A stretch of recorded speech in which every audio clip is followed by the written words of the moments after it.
Have you seen that replay, buddy? All right, man, I'm done talking to you. You can't be done talking to me. You're right here facing me. I back. Trust me, I back. Damon! 60 G's, baby! But I'm not impressed by your performance. It's normal. Come on, guys. It's normal. You'll do nothing. You'll do nothing. I'm the man of the hour, Joe. Too sweet to be sour. What you see is what you get, and what you don't is better yet. I'm the women's pick. I'm the men's regret. And if you win against Chael Sonnen, you made a bad bet. I don't have much left to say other than you have seen nothing yet.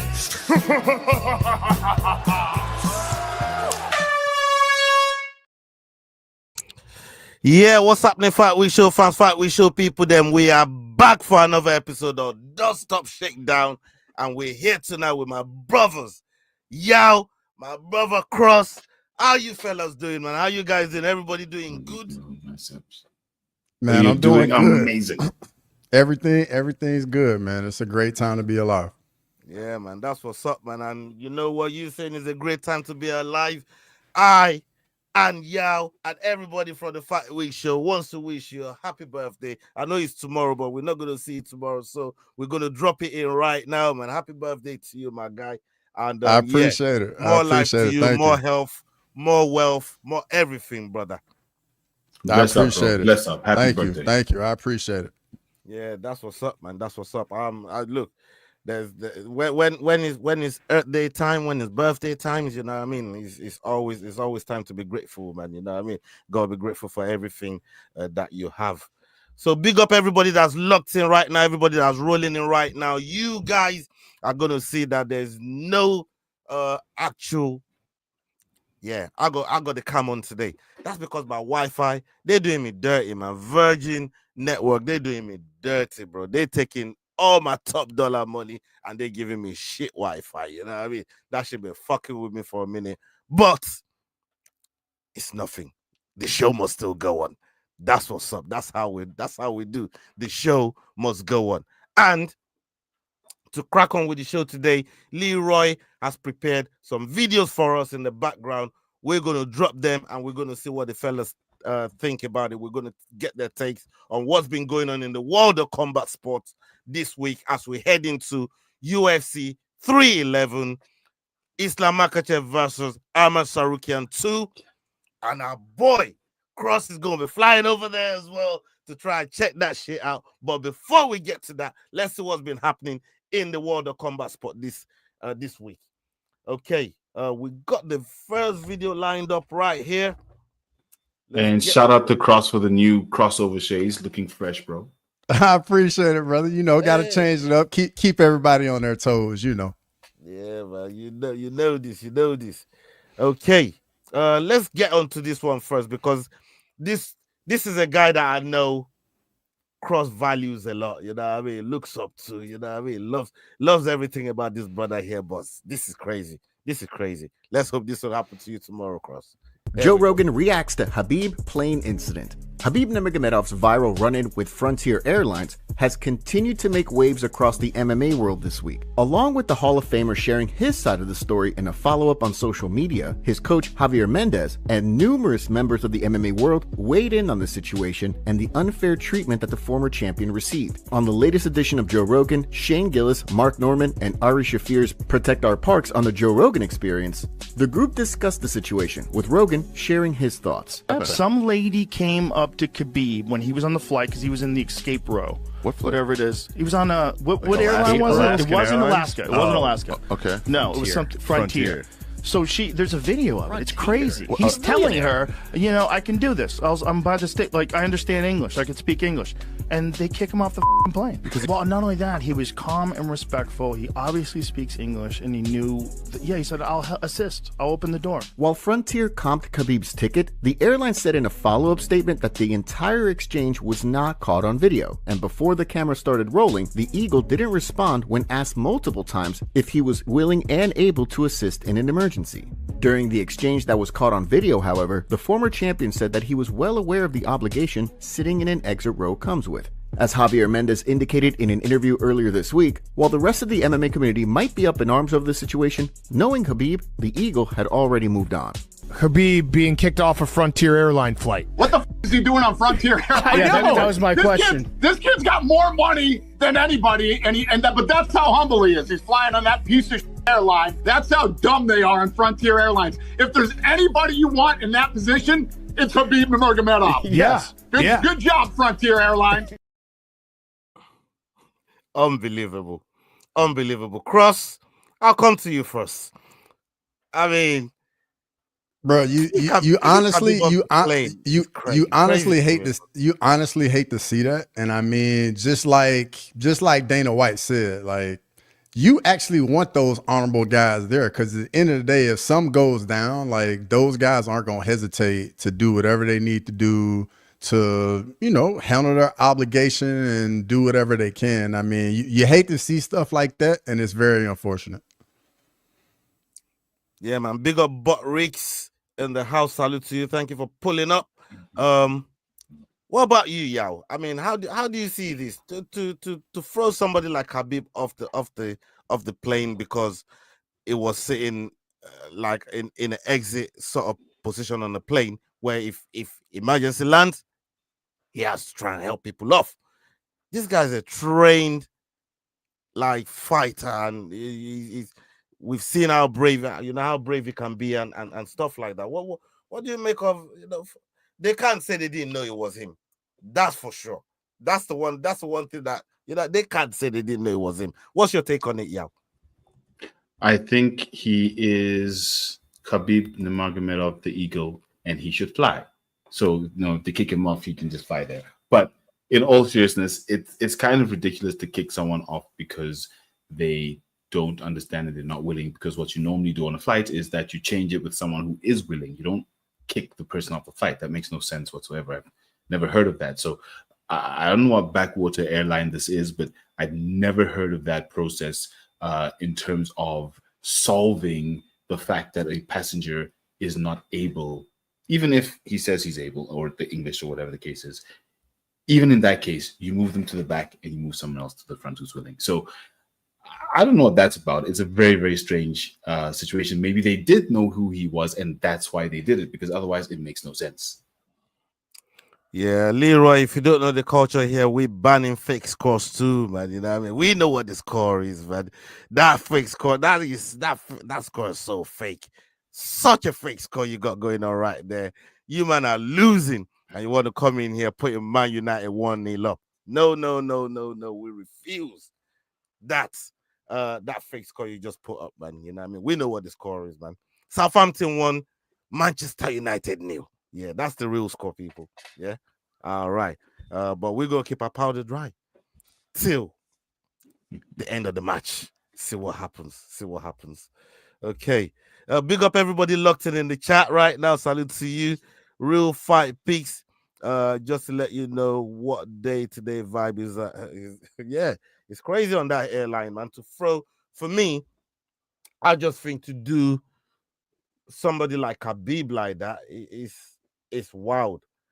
By the time they've asked him to leave, surely maybe the captain, maybe somebody in a higher position should be saying, yo, this is the guy we absolutely want in that. And he was telling them, I can do it. I understand English. I can do it. Whatever it is you guys need me to do, I can do it. But I saw another clip that was saying before, and this was the clapback, the comeback to Frontline Airlines. And yeah, you and Cross can comment on this as well. They were saying before that video started being recorded, they were talking to Khabib, and Khabib was acting like he didn't understand English.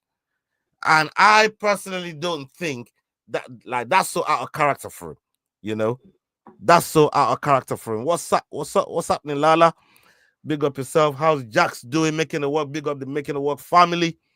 And S-Dog family. We got MMA Normally, the Rambling That podcast, Head Kick Pod, Crossover. Make sure you're following all these guys on their platforms, people. Make sure you're doing that. Yes. So for me, I just think, surely somebody in a higher position than maybe the air hostess or the airline hostess should have said, you know what, Mr. Nurmagomedov, we got this wrong. You know what I mean? Please sit down. We're going to offer you something more comfortable. You know what I mean? Do you want beverages? Do you want some food? Do you want a recliner? Like Dana said, Khabib is so humble. He gets on that airline. He could get a private jet if he really wanted to. But he's so humble, he wanted to be in there with the people and be of service. But they were saying initially he was acting like he didn't understand English. Cross, I see you was kind of disagreeing when I mentioned that. Man, I don't believe that for a second. And I think the airline is just trying to do whatever they can to cover themselves so they won't look as bad as they already look. And just something to think about. If stuff like this happens to Khabib, imagine how people get treated that are just regular everyday people that are just paying and trying to travel. And it's just a bad look. And I'm sure Frontier Airlines is going to do everything they can to try and like save face. And I just don't see how they can in this opportunity, in this situation. I mean, you're a traveling man, and I know you've been to a few places in the world. You're a very well traveled man, and so you Cross, you no stranger to the airport and airlines. I mean, what's the biggest crazy shit that airport story that you got for us, Yao? I got nothing stranded. Like yeah, please.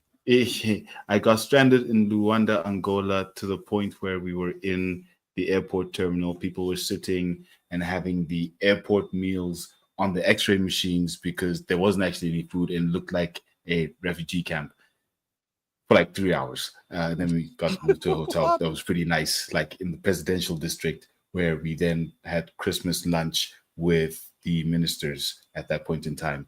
And then I almost got arrested because I took a picture of a government building, but I had no papers because I wasn't supposed to leave the hotel. And yeah, that was, oh my God, my airport story. I mean, I see something crazy like that happen to the Gabonese team when Aubameyang flew back home. That. Do you remember that? And they were all on the like, bro. They had nothing, bro. I can't remember exactly how long they were there. Maybe a whole day down there, 2 days. Yeah. They were there. They were stranded right there. They couldn't go nowhere. It was wild. It was wild. What about you, Cross?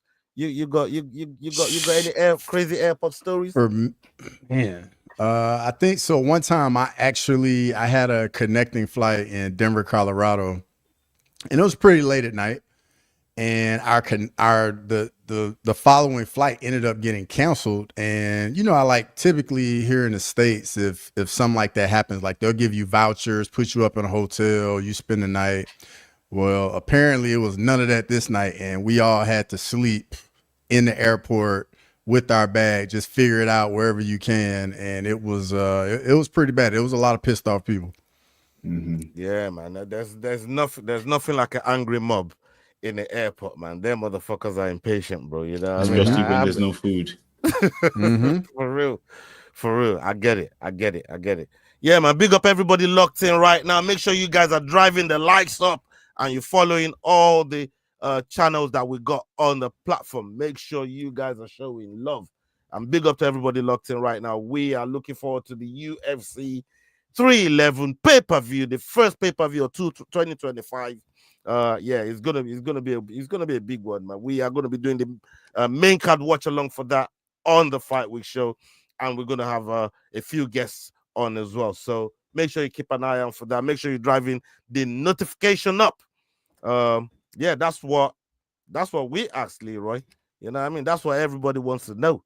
We got a maybe from him, so he probably on daddy duties. You know what I mean? He's a new daddy, so he's a little bit unpredictable with his timings at the moment, but everything's going to iron itself out once that kid grows a little bit. Just a little bit more, you know what I mean? Just a little bit more. But big up McDane doing the daddy duties right now at home. Okay. Yeah, Yao says subscribe. That's how you can help all the platforms that we mentioned earlier on. The Fight Week Show, the Rambling Dad, Head Kick Pop, Making the Walk, Crossover MMA, S-Dogs MMA, MMA Normally, Go and check all those guys out, man. Go show some love. All right, we got another video right here, and this one is a little different to what we got earlier on. Leroy's put this together for us. Let's see what you guys make of it. Aljamain Sterling says Merab's wrestling will make him win at UFC 311. Umar Nurmagomedov might have 7 career wins by submission and 9 wins by decision, but heading into his UFC 311 showdown with Merab Dvalishvili this weekend, Aljamain Sterling thinks that Umar's going to be in for a rough night in the grappling department. In a video for his YouTube channel, Sterling explained that after seeing Umar grapple with Corey Sandhagen during their August fight in Abu Dhabi, he's pretty confident that the champion will get the better of the grappling exchanges on Saturday night. If you guys don't think Merab is going to be ready for these grappling exchanges, I mean, if Corey Sandhagen could get ready, a guy who's not coming from a grappling background at all, what do you think Merab is going to do? Like, you guys just don't know, man. You guys just don't know. Respectfully, you guys just don't know. Umar even said it. He said if he takes me down, he might take me down, but then what? What's he going to do? What's he going to do? He can't control me. He can't submit me. He can't hold me down. And I'm just like, I think in the back of his mind, that's playing a little bit of a factor, and it's something that he's definitely concerned about. Much like in previous fights, Merab's best weapon could very well wind up being his unrelenting pace and pressure. Ahead of the fight, the champion's coach, John Wood, spoke with Ariel Helwani about his conditioning, saying that even though the fight is a 5-rounder, the machine is doing 12 rounds in training. I've got him up to 12 rounds. The crazy thing is that when you get into those high rounds, he just keeps getting better. I don't know where it comes from, but the dude does not get tired. With fight night right around the corner, only time will tell how this one plays out. Yes, people. I mean, we've all heard what Aljo got to say there. I want to know first from you, Yao, if you disagree with anything Aljo said there, and what in fact do you think happens if Merab is able to complete his takedowns? Does he do those things that Umar was talking about? Let's hear what you got to say, Yao. So interesting thing about Merab is that he's got a 37% takedown record. 37% doesn't sound very high, but that's based off a very high number of takedown attempts. He's got 238 or 238 odd, where he's only landed about 17. So with that said, does he really want to take Umar down, or is a fake takedown part of his game to then tire out his opponents? As we know, he is the machine. He doesn't stop going. We've seen him jump into a pool and swim, I don't even know how many lengths underwater, and jump right back out and not pant at all. So takedown attempts are part of Merab's game plan.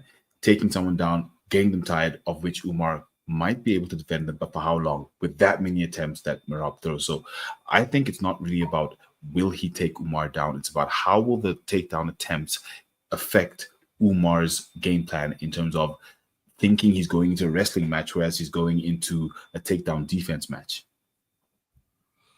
That's quite a take, and I agree with a lot of it, and that's just based on what we know about Merab, right? But Cross, you're smiling right there because you know Umar Nurmagomedov, you know he's come up, you know the people he trains with, you know just his whole native, what they represent, even the name he carries, like that's in itself carries a certain amount of weight and respect. What do you think to what Aljo's saying there, man? What I get what Aljo was saying. Like, you know, he's defending his boy, his teammate, his brother. Like, I get it. But those outside of that aren't associated with either team, you know, we watch the fights, we see what's going on. Merab has 1 submission win on his record. Just like y'all said, takedown accuracy is 37%. He's not going to be a better grappler than Umar. At best, the grappling is going to nullify one another. At best. Umar has been grappling since the man came out of the womb. He's been on the mountain, on the other side of the mountain from Georgia, training with Khabib, Islam, Usman. So, I mean, there's not going to be any grappling position or sequence that Umar hasn't seen in training for years. Now, one thing I am gonna give, Merab his credit. The man's cardio is unreal, and that is not something you really can train against. But Umar's gonna be prepared. You got so many guys in his camp that have been in so many championship fights, all this experience, and they're just gonna pour all their knowledge into him, and they're gonna have him ready. I mean, knowledge versus experience, though. Merab's got the experience. Having the knowledge on Umar's side, doesn't quite count. True. But at the same time, Merab hasn't fought somebody with the grappling of Umar. Just like they haven't fought somebody with the grappling of one another. I think the most likely thing is just going to nullify one another. And we know who's the better guy on the feet. That's Umar, hands down. I was just going to say, if that's nullifying each other, then it's looking like we are almost bound to see a stink fest of a striking match, especially for a title. But like you said, Umar's a better striker. Umar's better on the feet. At least it looks crispier to me than what we've seen Merab do. When like Merab striking is so bad, he don't even set up his takedowns, bro. That's how crazy. That's what he does. That's how crazy that shit is. Exactly. And to be honest, O'Malley showed something in their fight when he fought Merab. The teeps to the body, they are there all day for Umar, and Umar has phenomenal kicks. Like, we know this, and I'm telling you, like, if we can see it, I guarantee you Khabib, Islam, and the crew, they definitely can see it as well. And that's how you affect that cardio. Go to the body shots, the teep to the body, and slow Merab down a little bit. Because at the end of the day, Merab's not going to finish you. So, I mean, from what you said there, Cross, and I know Leroy was just trying to joke here, but there's a method to the madness on the statement to put here. Merab is a fighter that loves to show the judges what he's doing, right? He's a visual competitor. And this is why him saying, yeah, everything Cross said is accurate, but Merab by decision. What do you say to that, Yao? Look, I see that because, and like I said, with that takedown offense that he has, you don't know when he's going to come with that, or when he's going to catch you something else. And that's kind of what happened to O'Malley. Although, yes, O'Malley's more of a striker than a grappler or a wrestler or anything of the sort. And Merab has not fought someone at the level of Umar. However, I think that relentless, let's call it pressure takedown attempt, where you're really not sure, maybe he will get you in a submission. You just don't know. I think that could get him the decision win over Umar. Although, look, Umar's a very intelligent fighter. Like Cross said, teeps to the body. If we've seen it, Khabib has seen it. Is Merab looking to defend against something like that? Is he understanding that that's a weakness in his game or not? I think those sorts of questions is what he would need to answer in order for him to win the fight. But yes, I think it's very possible that if he's got answers to that, he can win by decision. Yeah, man. Let me ask you this: Is Merab been knocked out? Has he ever been knocked out? I don't think I've seen him. At least no. He's been dropped numerous times. I do know that. Yeah, he's never been knocked out, like finished knocked out. Like no, he has not. And he's never been shadow realm knocked out before, neither. Nah, but he has been subbed though. All right, okay. So that's an interesting take, right? If you're saying if he's been subbed before, is there a world where Umar actually knocks him out because of his setups, like you're saying about the tip kicks and giving a well-placed knee, and giving Merab, and we know Merab's fought like proper strikers like Sean O'Malley, but those guys were gun shy because they're worried about takedowns. But now you're worrying about somebody that don't care about your takedowns. Does that leave any kind of door where, Cross, where Merab could get finished in this fight? Especially like KO. Bro, definitely it can happen, because the way Umar fights, man, he's all about keeping that range. And, Merab's got to close the distance to get those takedowns. And then he's trying to get a takedown on a guy that is a grappler that has really good grappling as well. So Merab's going to be up against it. Like if Merab gets this win, 100% it is going to be well earned. And I think honestly, if Merab wins this fight, it's probably going to be his best win. He's going to need his best performance to beat Umar, just because I think he has all the disadvantages outside of the cardio. Yeah. I mean, look, I'm worried. I'm kind of worried for Nurmagomedov because I do want Umar to win. I actually do. But I don't mind Merab. The only reason I've been kind of like a little bit at Merab is because he didn't get to fight Aljo, man. You know what I mean? When the opportunity was there, like, you know what I mean? Get in the paint with Aljo, bro. But that's the only thing I could say about Merab. I can see why. A fight like that would just be embarrassing for both of them, to be honest with you. If you look at both of their styles, what would anyone get from that?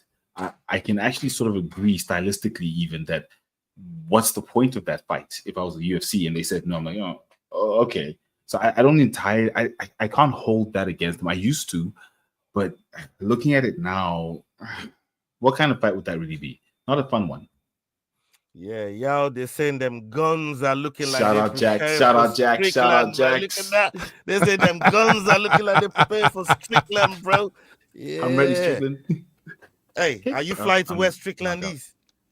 Or is the deal still Strickland gonna come to South Africa? I'm not crazy. I'm not a crazy person.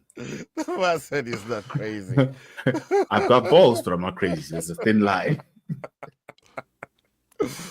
Okay, hey, people. If you lot want to see Strickland do something crazy to y'all, you know what I mean? Go do a GoFundMe, get Strickland that ticket, get him on the private jet, get him over to South Africa, man. Because I want to see this. I want to see it, man. You know what I mean? I ain't gonna lie, I want to see it. Big up Matua in the house, man. Salute to Matua, salute to Jax, Will.i.am McGregor. Big up yourself. Hiya. We're here. Big up yourself, bro. And yeah, drug test those guns. Yeah, man. You know what I mean? Jon Jones style, man. Hey, dirty, y'all. Dirty. Yeah. He's on that TRT, man. You know what I mean? Just, if you can quickly go back to Matua's question. That's an interesting question. Yeah, let's quickly see this. Yeah, man. He says, since Big Mackenzie Dern can show improvement in a game, what improvement will y'all expect to see Umar and Merab's games? Yeah, great question. Yao, you want to take it first? Yeah, I think around Umar, not necessarily in his striking because we know it's very smooth, but in terms of turning a takedown attempt into a submission immediately, because we know exactly how Merab goes in. You know, he comes with a little overhand right or something, and then he just shoots. He doesn't really set it up, like you said. So I think the improvement in his game would be not focusing necessarily on his wrestling, offensive wrestling, but more on defensive, because that's where I think he can catch Merab. And on Merab's side, defending tip kicks, like Cross said. Yeah, what you got, Yao? Cross. What you got, Cross?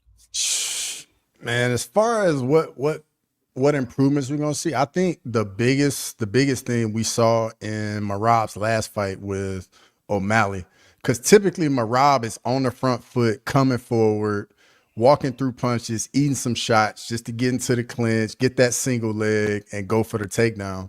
Well, in the O'Malley fight, he was on the back foot, and he was making O'Malley come to him to close the distance. And whenever O'Malley would go to open up, Merab was just shoot underneath him, get on the hips, get the takedowns. In this fight, Umar doesn't fight like that. Umar is not going to overextend. He's going to fight behind the jabs, going to fight behind range.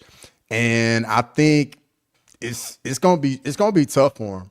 I mean, talking to y'all and us just bouncing ideas, I'm feeling more and more like Umar is just gonna make it look easy.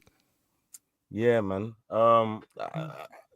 In answer to that question as well, for me, it's more of the cardio, and I know these guys are training mountains, high altitude to try and keep that cardio at optimal levels. But for me, there's just something about Merab and the way he competes. Is just overwhelming, and the way he walks you down, the way he stalks you, the way he just follows you everywhere. And yeah, big up McDane in the house. McDane joining us right here. What's Salute to my people? bro. Big up yourself. He's pulled up. What's up? Yeah, man. Big love, my bro. I see the Fight Week Show merch rocking right there on the Ramley, that platform. Big love. Salute to you, my bro.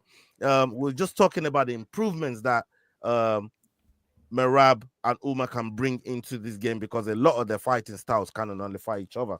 And for me, I was just talking about, his cardio is good, because the way Merab competes with people, he just overwhelms them.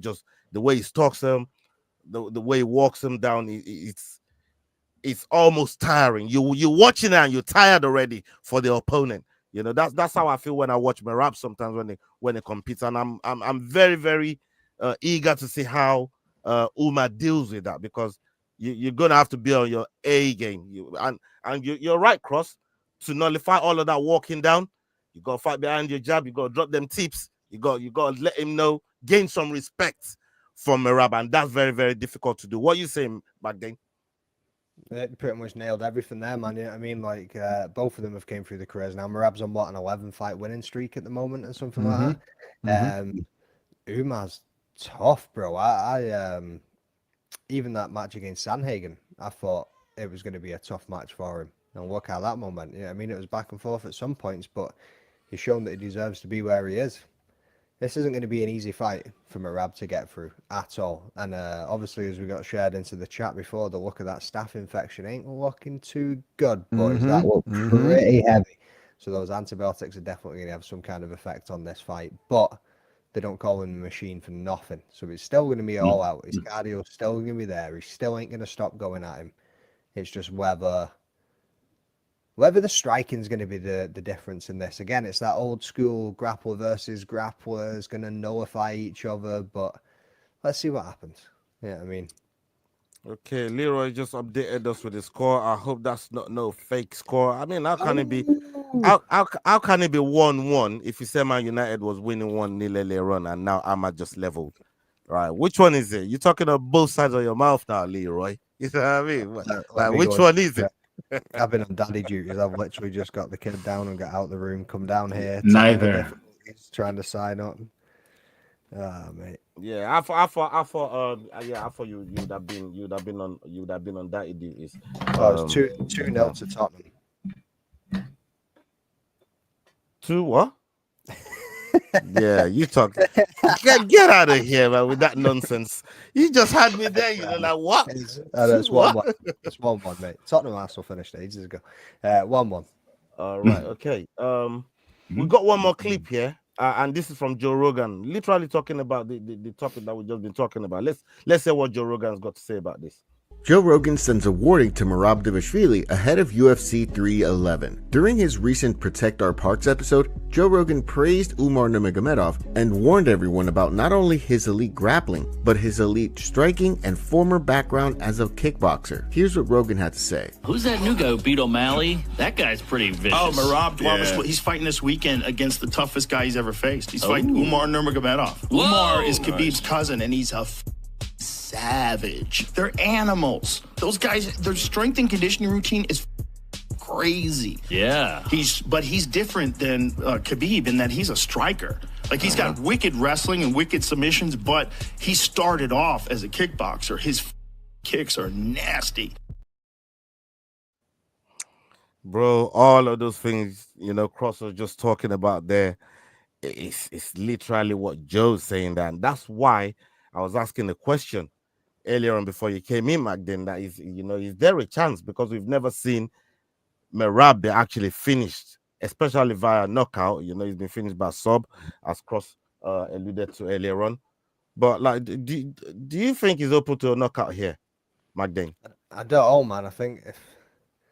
I always thought if anybody was going to knock him out, it was going to be Sugar Shane. You know what I mean? Like, I thought Sean O'Malley would have knocked his ass out, to be honest. But he done really well at keeping the distance and staying away from him. Like, you know what I mean? He was kind of on the back foot a lot, but he was staying well away from him, and even past the point of range. You know what I mean? You get the red zone, you get the green zone. That brother was away in his own zone. He was just like nowhere near him at all.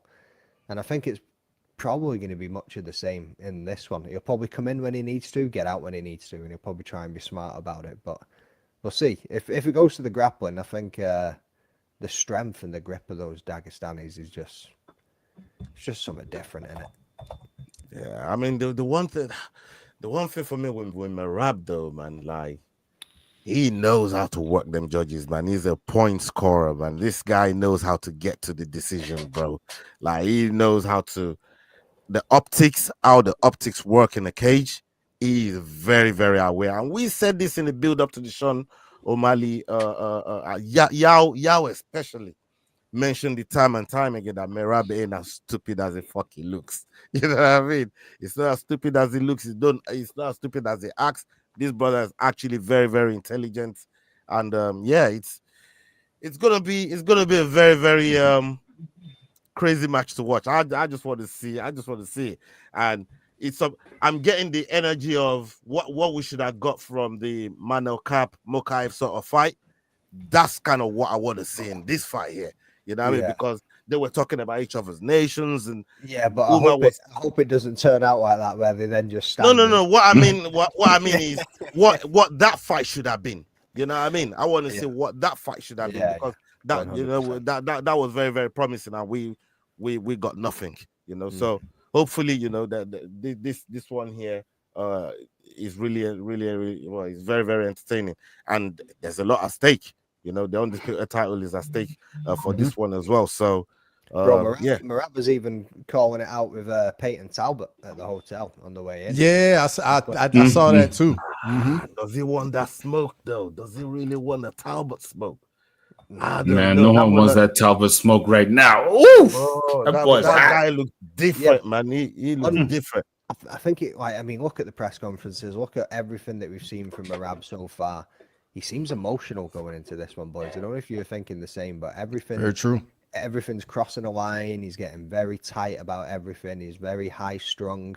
And then he turns around to Peyton Talbot as he passes him. Usually Merab's your brother. You know what I mean? Good luck in your fight, all the best, blah, blah. An unranked Peyton Talbot, people. And this is the champ of the division getting his knickers in a twist because Peyton Talbot said something about him online or said something about him in a video.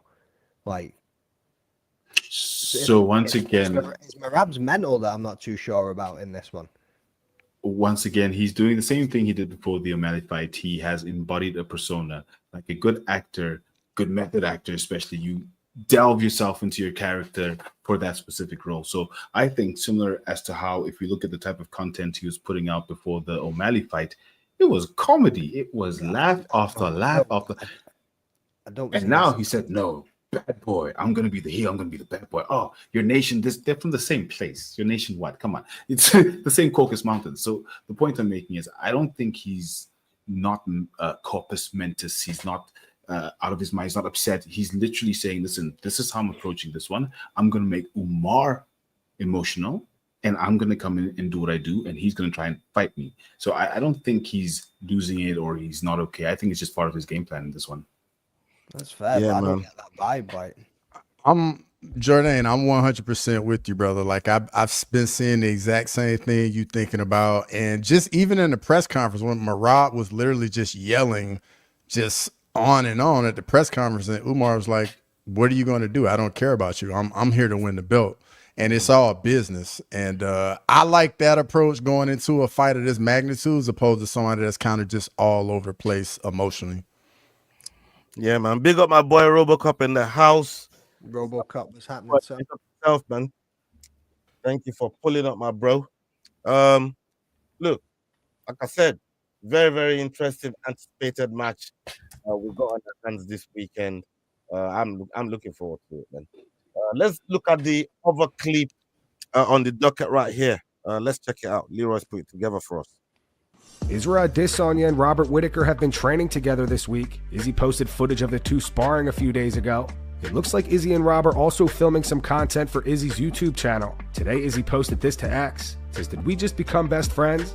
Stepbrothers. Robert Whittaker recently gave some insight on how he started training with Izzy. Speaking to the New Zealand Herald, Rob said, we came to the conclusion that we needed more bodies. We wanted to experience new training styles, and we started looking at our options. We were looking all over the world. Definitely. There's training out there in the States and whatnot. But, like a flash of lightning, I thought City Kickboxing's just across the lake.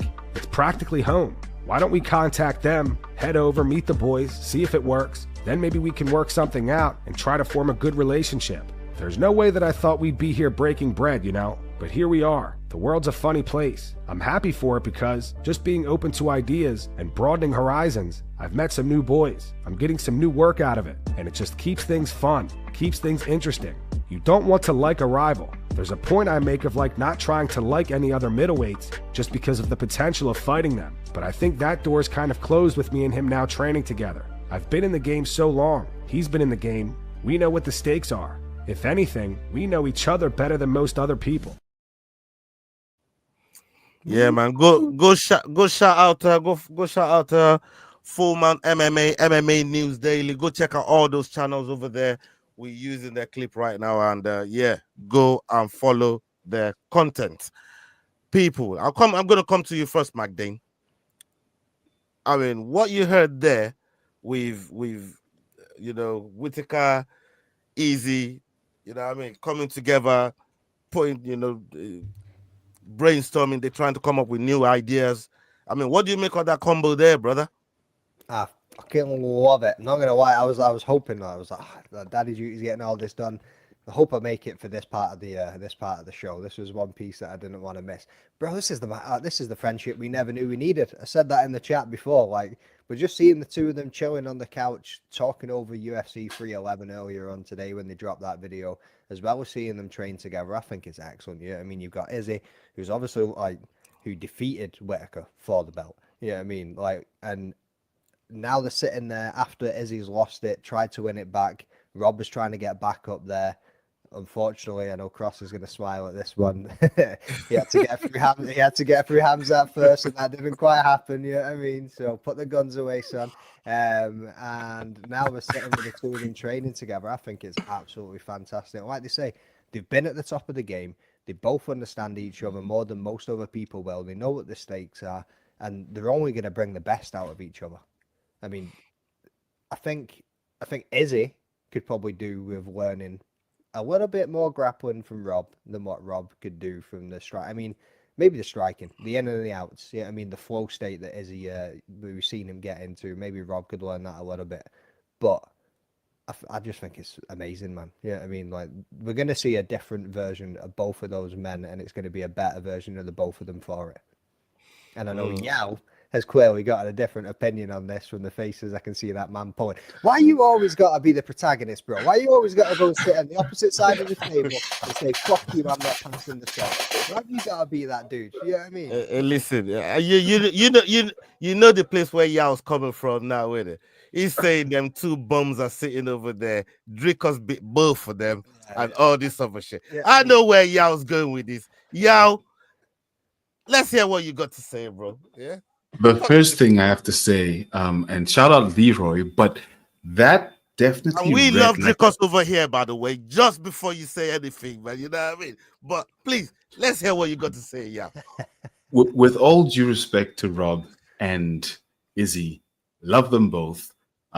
Izzy's a legend, but if you go and read what was written there, it read like a homoerotic novel.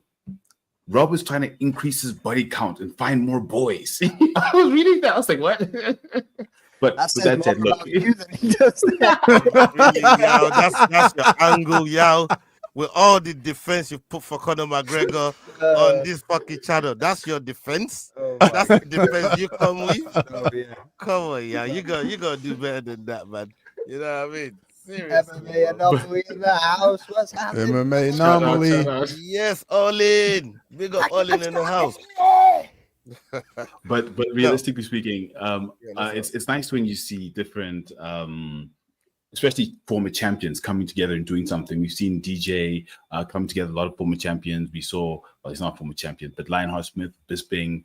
Now they separated, sure, but it's always nice when you see these guys with the experience coming and talking about these fights, talking about the same thing we're talking about, because they give a completely different perspective because they've been there. They know what the guys are going through. They know what the stakes are, like they said. So I agree 100%. It's going to be very interesting content. The only thing I might struggle with is Robert Whittaker's very Australian accent. Once again, shout out Leroy. I mean, any from New Zealand?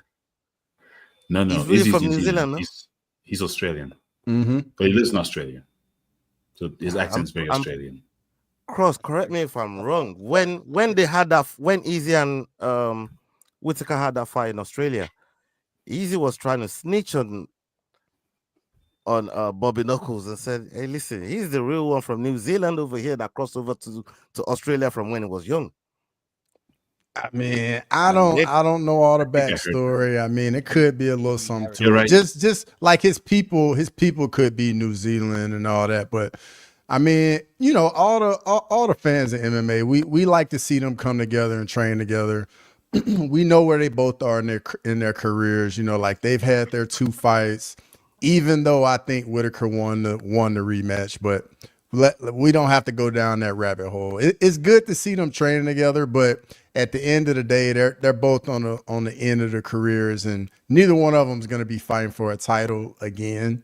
And I mean, they can, you know, it's kind of one of those things. You want to turn over as many stones as you can, and try and add some little. Did you just say again? Did you just disrespectfully say again and just carried on talking? Pretty much. God damn, Cross, that was savage. The man just said again casually. I just carried on talking, man. Like, this is Izzy and Bobby Knuckles we're talking about. You don't think they'll ever compete for the title again? No, it's done. Because think about it. Both have lost to DDP. Whittaker, I mean, not Whittaker, but Izzy just lost 2 title fights back to back. Neither one of them is getting a title fight anytime soon. How do you think it plays out with Imavov and with Imavov and Izzy? I think Izzy can get Imavov just because Imavov does his grappling threat isn't quite there. And you're part of the prediction shows. You're giving it to Robert McDade. That point is precious. That point is precious. You know, crossover. Yeah? Don't let McDade be trying to angle for some. You know what I mean? Don't be letting me angle for some pick from you, man. Card, that's fine. You play that card. No, I know the card you play, man. You play this card all the time. You know what I mean? Mm-hmm. Yeah. Bro, I'm not worried about McDane, man. He can try all he wants. It's all good. Bro, you bottom of the table. I ain't worried about you. Yeah, I mean, yeah, that's one event. And then this weekend is going to be totally different. And then you ain't going to have nothing to say at that point. The shots are flying already. I love it. The table still. Yeah, I mean, the shots are flying already. If people come tune in for the prediction show tomorrow, make sure you tune in for the prediction show tomorrow, man. We got some picks to get round tomorrow. Yeah, some of my picks fumbled over the weekend, man. I was pissed off, but we move. Big up to everybody locked in.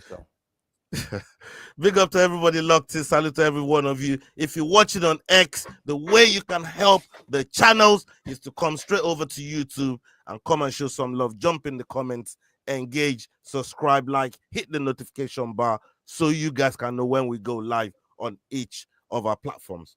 Okay. We have another video here that's been set up by Leroy. This one here is kind of what's been going on in our society today. You know what I mean? And yeah, he's been blighted in our society. And this one here kind of touched the nerve a little bit, but it would be nice to get you guys' takes on it. Let's hear it.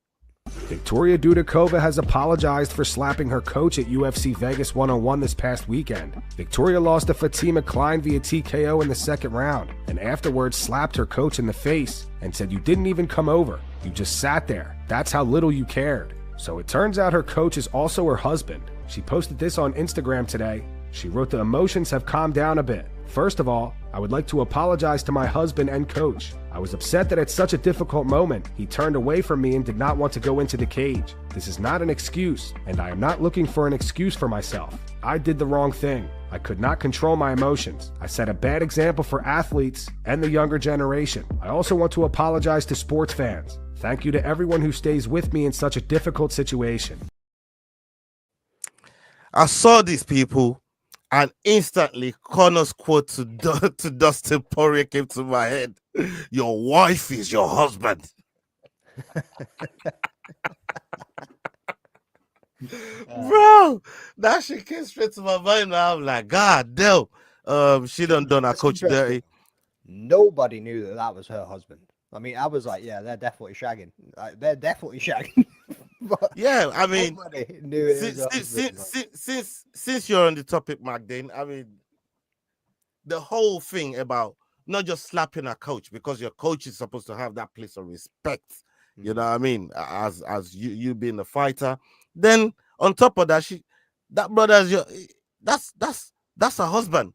Mm-hmm. And she slaps him in front of the whole world. And this is the whole, you know what I mean? This woman trying to be men so bad, bro. Like that shit's crazy. And like I said, it's blighted our society today, man. I ain't gonna lie about it. But I want to get crossover takes on this, man. What do you think to the whole slapping a coach, slapping a husband in front of everybody, and then trying to come out and say, oh yeah, I should have known better. You should have done better. You know what I mean? Not should have known better.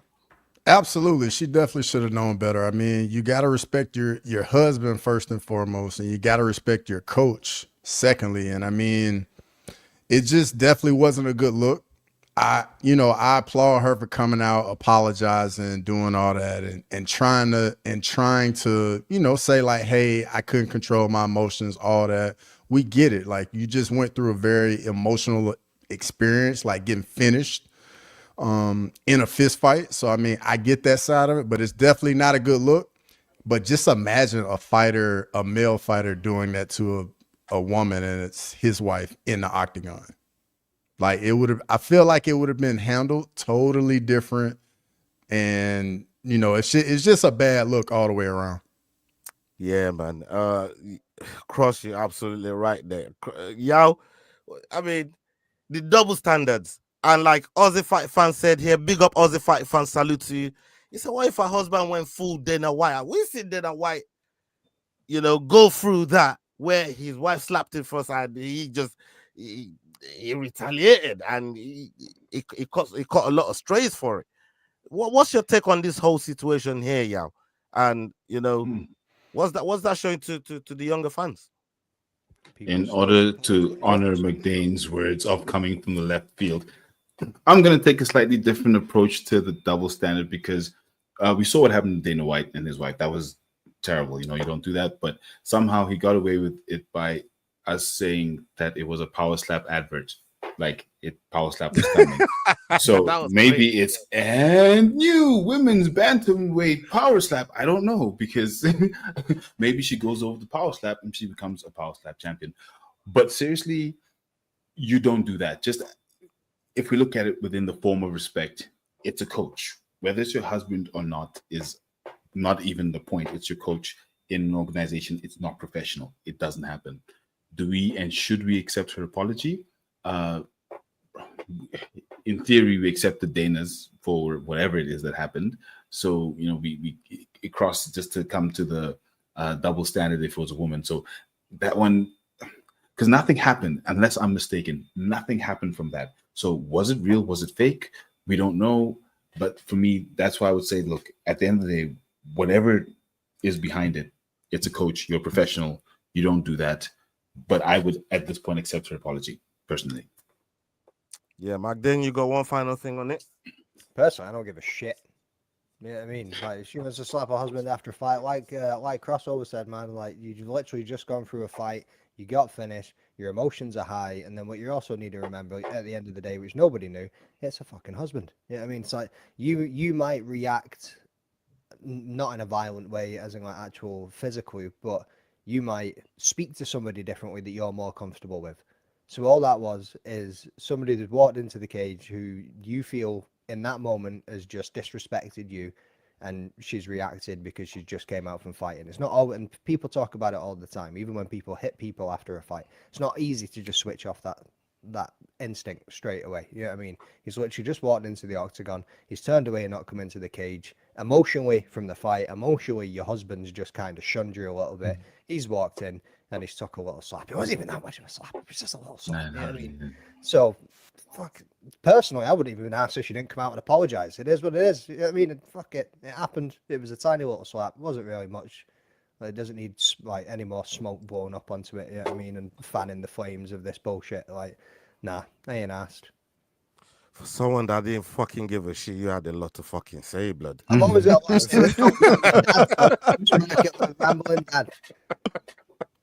Go fuck yourself. Go fuck your topic. All right, we're going to drop one last topic here before we get out of here, people. Salute to everybody that's been, everybody that's hung with us so far. Big up yourselves. Thank you very much for putting up with McDane, and he's not giving a shit, but talking for 2 minutes about the same thing he don't give a shit about. I love it. I love it, people. I love it.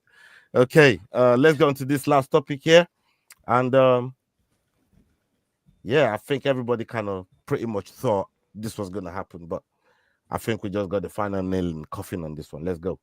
Dana White gave updates on both Conor McGregor and Jon Jones today. Starting with Conor, Dana says he will not be boxing Logan Paul or KSI. Dana said he hopes Conor returns to the UFC in the fall.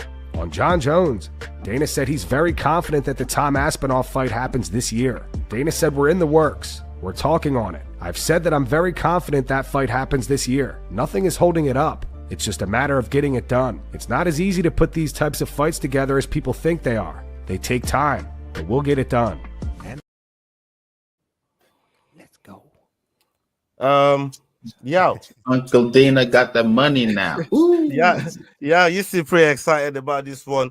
But what you got to say about the whole Conor not fighting KSI, not fighting Logan Paul for that big old money that's in India? That big old money, was it 250 million, something crazy like that? It was supposed to be happening in India, and Dana's just put the final nail in the coffin and said, no, that ain't happening. Look, oh, did I disappear? You're here. You're good. You're here. To regards to that, maybe one thing we've definitely noticed is that Conor has a knack of figuring out how to keep in the news and keep us talking about him.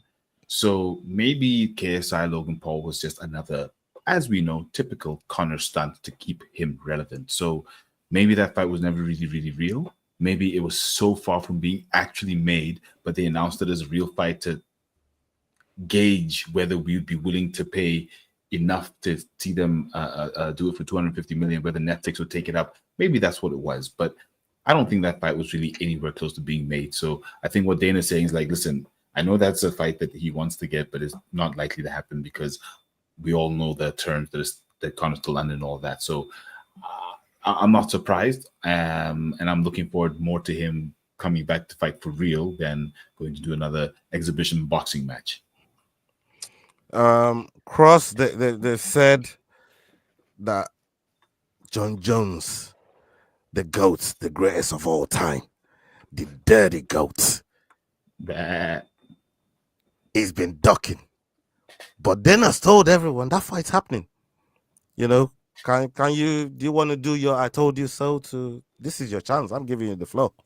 Dude, the real ones know Jon Jones is not afraid of Tom Aspinall. The man just wants to get his money, which I totally get, totally respect. Anybody out there, if somebody's like, hey, this your last day of work, how much money do you want to go out on? You want as much money as you possibly can your last day of work, so then you can go off and do whatever you want to do. And you've earned that, and he has earned it, and I get it. At the end of the day, I mean, Aspinall needs Jon more than Jon needs Tom. That's just the reality of it. Because if Tom never fights Jon, that is always gonna be there. Like, yeah, you're the best heavyweight in the world, but you never beat Jon Jones, and that it will follow him around. And that's not fair because I definitely think he's earned the right to fight, John, and the fight should happen. And I think it's going to happen. Yeah, Making the Work just said, yeah, Conor versus Nate is most definitely on the docket. Big up yourself. If McGregor is coming back. I mean, if I'm not mistaken, Nate is not even with the UFC at the moment. So how likely is that fight? Nate's too busy chucking water bottles at every man that walks past him, mate. So you don't even think this fight happens with Conor McDane? Well, don't give a fuck about Conor fight. I told you this, even that stupid ass boxing bullshit. If you ask me about that, I'm gonna get I don't give a fuck in 2 minutes spiel about it. But go on. All right. So let's talk about Tom Aspinall, the guy that you do give a fuck about, and knowing that this fight's gonna happen near the fall as they're predicting. No, that's not him for the fall. They were talking about Conor there, but they said this fight's gonna happen. I mean, now that we know that this fight's is gonna happen, and all the drama that's happened before actually knowing now confirmed. Dana said it's gonna happen. They're just piecing everything together. What's your feeling on the fight in itself now, and knowing that it's gonna happen with Tom Aspinall? Tom's already signed. Tom's already came out and said that he signed the contract. He's just waiting on Jon Jones' side to do whatever it is that they need to do. Jon Jones is going to make us wait until November and fight in MSG once again. You know that's going to be the case. You know what I mean? And Dana will be like, cool, because it'll be an absolute mega pay. Bro, I don't even want to see the ticket, bro. The ticket prices for $311. Sitting way up in the nosebleeds, ridiculous. Imagine sitting in the nosebleeds of Tom Aspinall versus Jon Jones. That's gonna be crazy. That's gonna be crazy. $2,500 to sit way back up there. You know what I mean? Maybe talking 15 to 20 grand to be anywhere down near the front. Nate's a free agent, that makes him very easy to sign. Great relationship with Dana. Dana will still make money for some reason. Just wait. That's a good shout. I mean, that fight could happen, but I don't give a fuck. I mean, I'll probably care if it's against Diaz, to be honest. But yeah, so looking forward to Tom Aspinall versus Jon Jones. It's going to happen this year, and yeah, can't wait for Tom to become the undisputed heavyweight champion of the world. Yeah, you got something on that fight? I mean, which way are you leaning towards with this Aspinall Jones situation and how it pans out for you? But not because I don't think Aspinall can not beat John, but simply because I think John will just get it right. He'll just get it right. Aspinall now might just be missing the slight edge against John, who's just. Although, look, the over 35 curse is going to be very, very prominent, very, very real by the time this fight happens. And as we know, no matter how goat you are, once you're over 35 and going up against a young prospect, we've seen what the record says. They just don't win. So, you know, there's a lot stacked against Jon Jones, apart from being the GOAT. But I think he's just going to edge Tom. Although, honestly, it's borderline, to be honest. It's like... Bro, Stipe took him to round 4.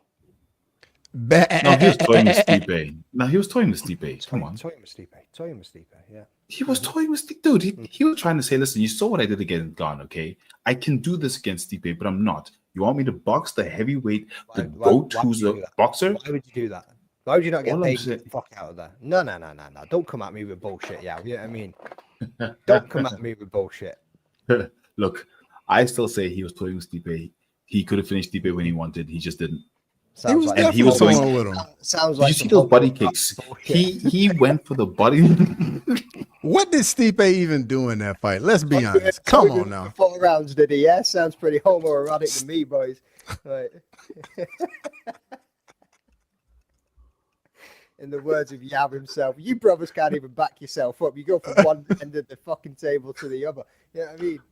Yao absolutely bitching about Izzy and Rob before, when 2 minutes before it, he's saying that Merab and Umar from the same fucking country, and then he went totally opposite in that next fucking chat. Right, bro, I'm done with you, bro. Pick a side. Pick a side. Yeah, what I mean, like. Yeah, man. It's one of them. Hey, yo, people, big up everybody that's been in here with us over the last hour. We've not dropped yet, some not yet, topics. Yo, not yet. Let's go on. To you, bro. Let's hear your thoughts on this. No, and this I fight. got nothing on this fight let's see because what I you- know what you're trying to do. You're I'm trying not to trying draw to me do out for a anything, bro. bet. I'm not. You're trying to do. I know what you're trying to do. Yeah, you get nothing from me, bro. Yeah. Everybody in the chat, run it up. I've been there. I put the t-shirt on last season. I made public apologies. I paid money via PayPal.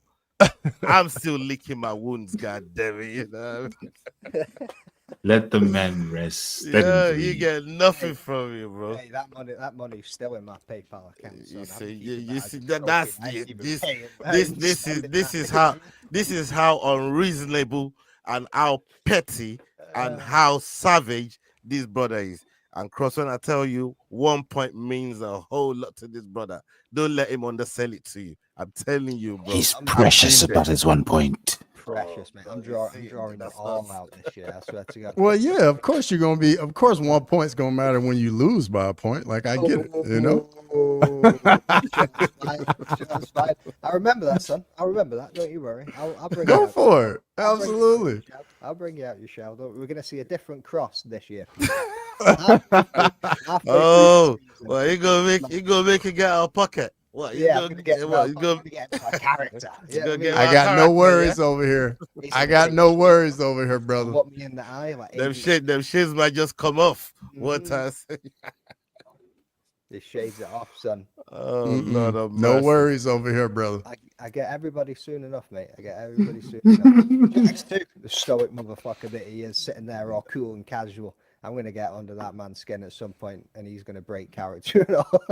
Nah, I don't think Jax gets angry anymore. It's past that. He's over the hill. Yeah, I see what you did to Sterling, man. You know what I mean? Sometimes I just tell that boy, just leave McDonald the fuck alone. Speak to us now. He just goes off and does his own thing. Bro, Jordan has so much fun messing with Sterling, dude. Like it's literally, And Sterling takes it so seriously. Bro, it's literally like he's on the other side of the room and he's just like throwing something at him and just wanting to get him to react.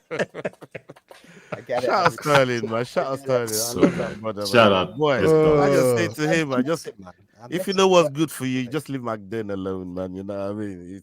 Or just poke him just enough. Poke him just enough. During the watch, I stuck through. fucked off and never came back. I was like, cool. You see how that one's going? Yeah, man. Crazy. All right, people. So he doesn't want me in his head. I can attest to that, I suppose. Yeah, man. Hey, listen, we are going to lock off the show. Salute to everybody that's been locked in with us. Big up yourselves. Make sure you're following everyone on the platform, people. Go check out the Rambling Dad, Head Kick Pod, S-Dogs MMA, Crossover, Kick him in the head. Making a Walk, Kick Him in the Head. Go and check them all out. Go show them some love. MMA normally, you know what I mean? All these brothers, the Wolfgang division. Salute to you, my bro. Robocop right there. Big up yourself. And everybody else that's been locked in with us, big love to you. We're going to be back tomorrow for the prediction show, 9 p.m. UK time. Come join us tomorrow for the prediction show. Yeah, you're going to get you're going to get the odds. You're going to get the predictions. You're going to get the dog of the weeks. And we go from there with the watch along. Saturday, main card watch along. We're going to be here on the Fight Week show. So make sure you love pulling up as well. All right, people, we're out there. Big love. Salute.